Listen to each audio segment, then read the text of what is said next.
ex-presidente da República precisa, para que o Supremo analise o oferecimento da denúncia pelo Procurador-Geral da República, precisa de autorização de 2/3 da Câmara? Não.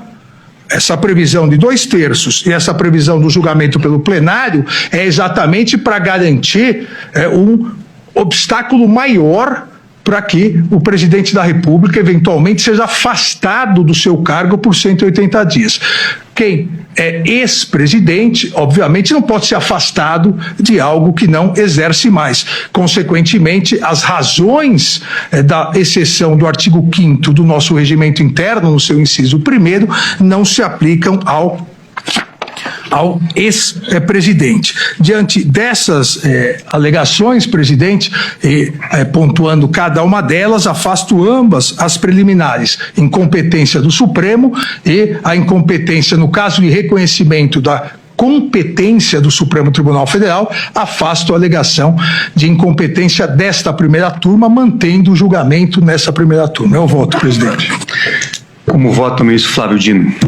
Senhor presidente, apenas um esclarecimento no mundo dos fatos. Quando se processou essa mudança regimental, remetendo às turmas os julgamentos criminais, eu aqui não estava. Foi em 2023. E a proposta do eminente presidente foi acompanhada pelos ministros Edson Fachin, Dias Toffoli, Gilmar Mendes, Cristiano Zanin, Alexandre de Moraes, Carmen Lúcia, Cássio Nunes Marques, André Mendonça. A única ressalva foi do ministro Luiz Fux. Ou seja, nesta cadeira existia uma possibilidade de uma vaga a ser provida por qualquer outro dos ilustres colegas da Corte.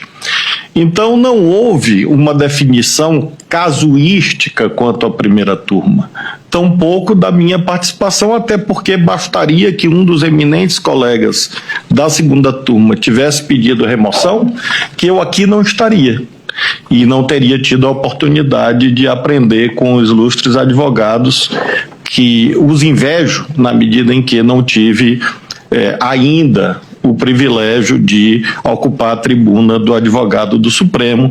O ainda fica por conta da minha natureza cristã. Acredito que depois dos 75 anos, Deus me dando vida, talvez estejamos juntos aqui. Já que o doutor Vilardi, o senador Demóstenes e todos, doutor Juca e todos os outros são bem mais jovens do que eu, estaremos juntos aqui na tribuna.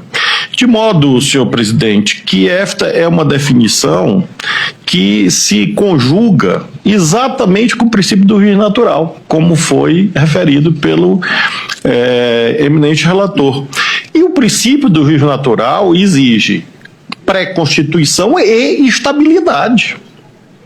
Porque se houver alteração de competências de acordo com o nome do eventual denunciado, ou de acordo com a cor da capa do processo, ou de acordo com a data, nós temos o risco de vulneração a outro princípio fundamental, conexo ao do juiz natural, qual seja o da isonomia.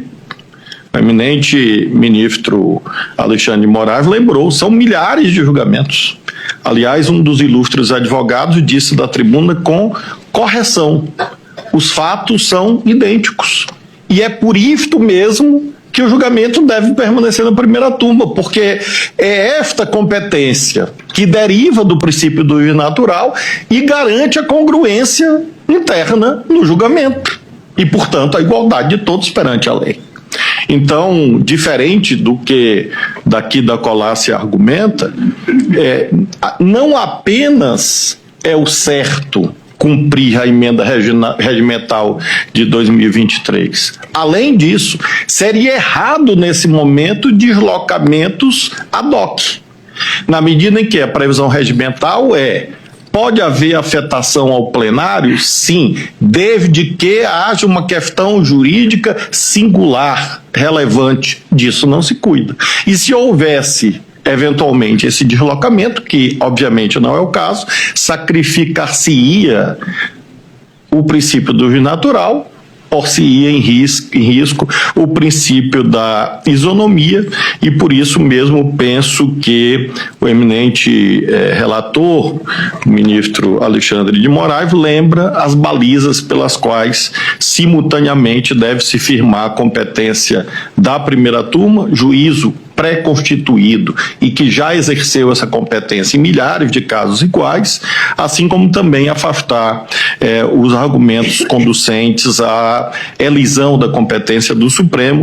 Apenas uma nota relativa a esta temática do artigo 86, lembrar que, de fato, é um regime excepcional e por isso mesmo não comporta aplicação extensiva ou analógica. O artigo 86 se refere exclusivamente ao presidente da República, até por incompatibilidade lógica.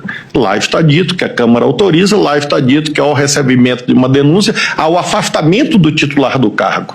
Então, até materialmente se evidencia que o artigo 86 é inaplicável para os fins de mudança da competência da primeira turma. Portanto, com essas breves considerações, acompanho o relator.